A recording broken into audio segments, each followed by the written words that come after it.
All right, here we go. Welcome on JFK to the YouTube channel, popularly known as JFK, John F. Keneally. Did I say your last name right? I think you made a face. You did. Okay. You did. Coming to us live from where are you at right now? I'm in Phoenix or In Tempe. Phoenix, Tempe. in Tempe. Yeah. Coming off of today's December 29th, the sales year ended on Monday, and you just capped off a year that you sold basically $260,000 of Cutco and finished off a Silver Cup. Personally, sold that and capped off a Silver Cup mission. So before we dive into just the story, like how we ended up here, how are you feeling right now? I feel good. Yeah, I feel very good. I feel like the universe worked perfectly and like everything along my Cutco journey just worked in such a way that it put me in the position that I'm in right now, which is a Silver Cup champion.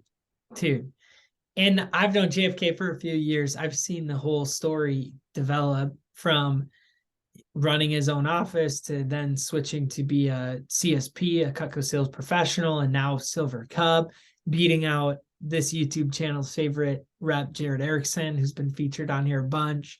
And they were in the same race all year. So I had my eyes on this Silver Cup race specifically all year. So, and I saw JFK climb, and just take off with it.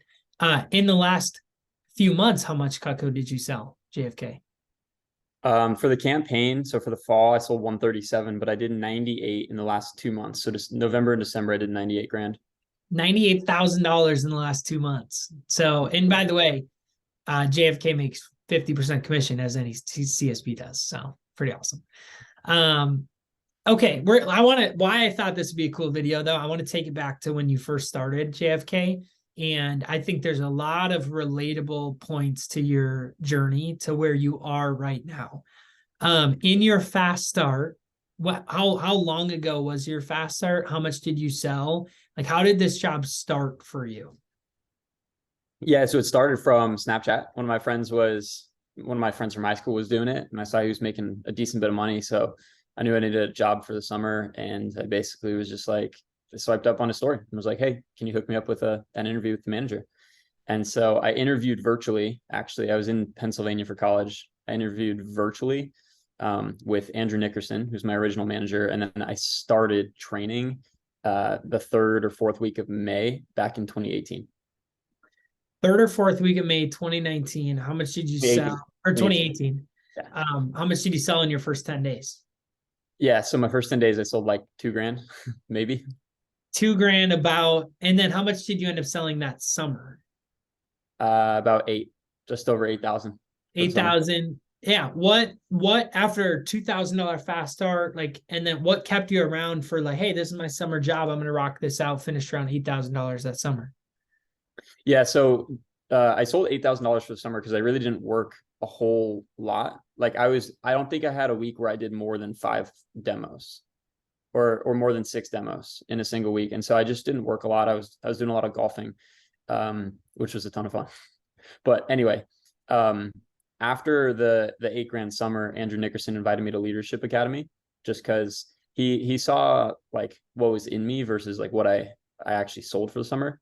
And so that was kind of the reason I stuck around was Leadership Academy. And then the vision of being a branch manager, running your own office, that was really what kept me around after that first summer. So then you were in Leadership Academy. Did you branch the next summer Yes. in 2019? How did that go? Yeah. Rep to branch. How did the branch go? So it started off pretty slow. I sold like 14 grand in my first, I don't know, the first half of the summer. So I guess the summer is like 17 weeks maybe. So the first 8 weeks I sold 14 grand. And then something just clicked after that. And then I sold 90 grand the next 8 weeks ish. And so I finished at 104K for the summer. And so it went pretty well at the end, but it didn't start off like all sunshine and rainbows. There was a lot of challenges, a lot of struggles the first half of the summer. The classic JFK, not all sunshine and rainbows, persevered for an awesome story. So $100,000 some branch. And then what? Like what happened next? So that was summer of 2019. Then what? What happened 2020, 2021? Like what was your story? What was your journey? Yeah, so after the branch and I did 100 grand in our division in the Rising Sun, I was the first branch to eclipse 100 grand since Andrew Nickerson, who's my original manager. And it was like 6 or 7 or 8 years or something that somebody had eclipsed 100 grand. So I just viewed that as like, I just did something really special, especially knowing like the challenges that I went through at the start of the summer. And so knowing that I just did something special and created kind of like something that I probably wasn't even supposed to create. I was just like, okay, I started to see the longer term vision of like, okay, maybe I could do this full time. And at that point, after my branch, I entered my senior year of college. And so I needed a job after I graduated college, which was going to be in, the next like 8 months, basically. And so the vision of being a district manager started to kind of like the seeds were planted. And so that vision just started to grow. And then so in 2020, I opened my district office. When you first started, did you picture this as like, oh, this is going to be my long-term thing? Or at what point did you start to think like, yeah, I want to run a branch, or I want to stick around? You said the seeds were planted. Like, at what point did you start to look at this? Or was it from the beginning like, oh, I'll just see where this goes? No, I think there were different points, and it was like each point was like a short-term vision. Like nothing was like, I didn't start with Cutco and say like, oh, I'm going to be here for 5, 6, 7, 10 years, whatever. I was like, oh, I'll do this for the summer because I need a job for the summer. And I know people that could buy knives for me. So it shouldn't be like that difficult. And then after the first summer, the next vision was branch. And then after branch, the next vision was DM. And then once I opened as a DM, I had success like pretty early. And but the vision for me as a DM started to like die a little bit. And that's where some of the challenges really happened. And that's ultimately why I decided to switch back to selling. Yeah. Okay. So I want to talk about that a little bit. So DM can be a great opportunity for a lot of people. I love it. People you loved it at first too. And like, at what point in the DM opportunity were you like, hey, I've sold, I've now branched DM, I've tried management, I've tried sales. At what point, and I guess what was the thought process of like, I want to try to sell this stuff full time and see what I could do with it? Like, at what point did you start to, what was the thought process with that? Yeah. So when I closed my office, I didn't actually have a vision of like really full-time selling at a high level. I was just like, I knew that I was very clear that I didn't want to be a district manager anymore. And there's like just different reasons behind that. And like for me personally, that was just not like the right role for me. And so there were reasons that I didn't want to do that anymore. And I wasn't clear on what I wanted, but I was very clear on what I didn't want, which at the time was to be a district manager. And then I just kind of fell into a really big sales week. So my first week after closing my office, I fell into a $13,000 week, which is like, that's a lot for somebody who just closed their office. And I was just kind of blown away. And that was when the new seeds started to get planted of like, okay, maybe I could do this to like full time. Maybe I could do this to make money, live, survive, all that sort of, and thrive, all that sort of stuff. How did you accidentally sell over 10K your first week after you closed out? What happened? So I was working 5 shifts at the Arizona State Fair, and it was funny because I was only at 40 grand in personal sales when I closed my office, and I had sold 2 homemakers in In my your first 3 years. whole Yeah, wait. I'd So sold your two, first three two years, homemakers. you sold 40. So your first 3 years on the job, you sold $40,000 and two homemakers. You closed your Correct. office and you And I said didn't sell a single ultimate. that week you sold Siggy and Ultimate. I didn't. I sold one signature, 2 homemakers, and no ultimates. Up to that point, 3 years in. Up to that point, 3 years in. Yeah. But I was also a manager for a good portion of the time. But like out of my $40,000 of personal sales, 2 of them were homemakers. One of them Wow. was a signature set. Wow. Okay. So not you never really were the superstar rep at any point up to Oh, this point. no, my average order was like $200-300. It was really, really tiny. And so the reason I mentioned that is because at the state fair that week, I sold like 4 homemakers, 3 signatures, and my average order for that week was like I did 13 grand on like 15 or 16 orders. Wow. And so my average order was pretty high.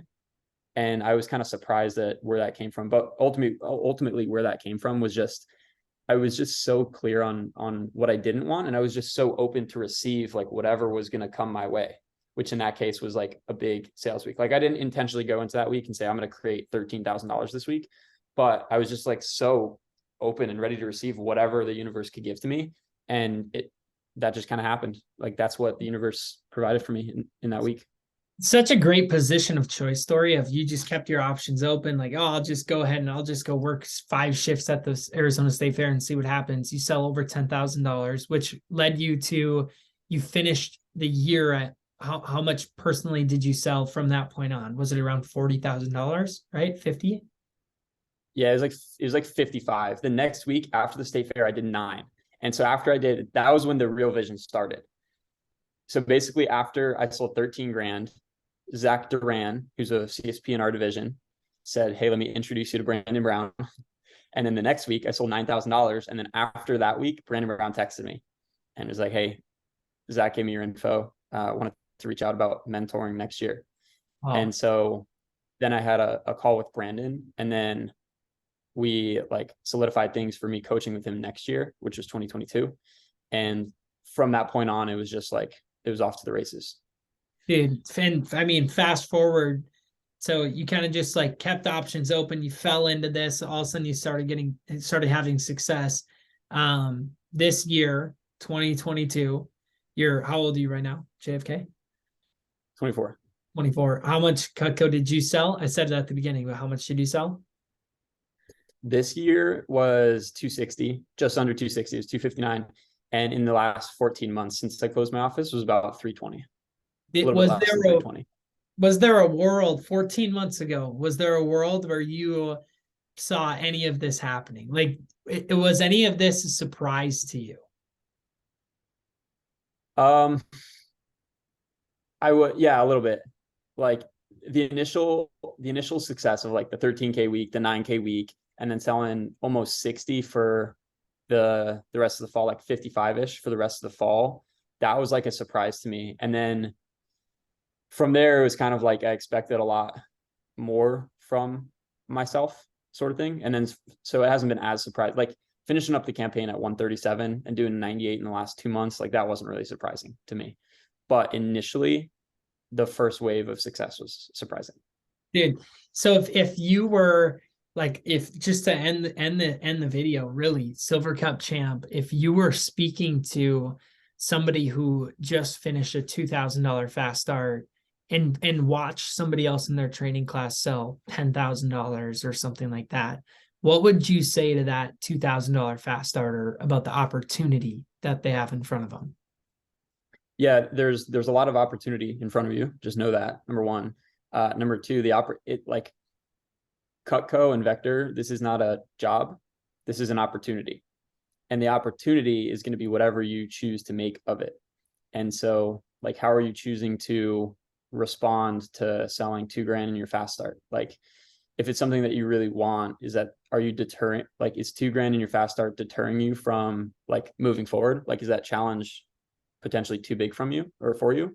Or are you going to be persistent, resilient, and stick with it to see what you can really create for yourself? And that's what I love about Cutco and Vector is you have such a great opportunity to create whatever you want. And initially, you just kind of have to be open to receiving some of that initial success. And then also just kind of deciding, like, I'm going to create this. And like Yeah, that decision is very powerful. But we get to choose in every moment our decisions, our choices, our actions, how we label things, what we give meaning to, and just being conscious and aware of those things is incredibly helpful as well. in the management experience that you had, and you said the word resilient, that's what I was thinking the whole time was like, dude, your resiliency is, I almost don't want to say like, man, it's rare, but it really is. Like that is your defining trait, I would say, is resiliency. And like your energy, I also always admire. But um what would you say to somebody? So you went from selling to management back to selling. your management experience, like what role do you think that played? You ran a branch, your district office, like what role do you think that played in you having this amazing CSP year? Was it worth it? Like what would you say about that experience of running your own office for a summer and then a year? And how did that, could you have done this year without it? Short answer, no. Like to the last question, no, I could not have done this year without it. I think what management did for me initially was it showed me signs of initial success, and it showed me some of the potential that I had within myself. And it kind of taught me how I could tap into that.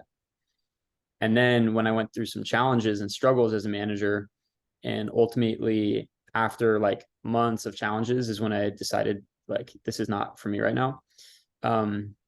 That helped build a lot of resiliency. And it's kind of funny that you mentioned, because that you mentioned like resiliency is something I forget exactly how you phrased it, but you said like that's like a defining trait or something. Yeah. I wouldn't have described myself really as resilient, but I did text Kurt like a month ago, and I said, dude, I've gotten incredibly more resilient over the past 3, 4, 5 months, whatever it was. But yeah, so all of that was necessary. Like I said, the universe is perfect, and so basically everything that happened up until this point was designed to happen exactly the way it was supposed to put me in the position that I'm in now. Like if I didn't have those challenges as a manager, and if I didn't ultimately close my office, I would not be in the position that I'm in right now. Because if I struggle as a manager, I might still be open. Who knows? I 100% agree. There's a path for some, like Jared Erickson never ran his own office. That's really that's the exception, not the norm. Like I think most of the time, the best CSPs had some stint of running a branch, or at least were assistant managers for sure, like managing other people doing the same thing, because you develop this sense of like all the excuses that you'd want to use yourself, you hear from other people, and it builds this sense of resiliency of like finding solutions for other people helps you find solutions for yourself. I think is a big part of it too. um Dude, thank you for your time. You're, big ticket man right now, Silver Cup champ. What's your goal for next year? Do you know yet? I'm not sure. It's not incredibly clear, but something I'm working on. I know I'm going to sell at least 300, but probably shoot for more When are you going to Japan? I think you're going on a trip to Japan. next week. Yeah, Next week? Next week I'm My going to Japan. guy. Yeah, I'll be in Japan for 10 days. Dude, and I'm sure you have some other awesome trips planned the whole year too. So that's the CSP opportunity. I'll see you on a couple trips for sure, per usual, throughout the course of the year. Yes, sir. Colorado, baby. Dude, hey, JFK, we will personally see you soon. Appreciate your time on the YouTube, and just a great story of resiliency. And it never matters how you start. It really does. Even this year, like you sold 100K basically this fall to finish off your year. It never matters how you start. So thanks for being a shining example of that. Appreciate it, JFK. Yes, sir. Thanks for having me. You're the man.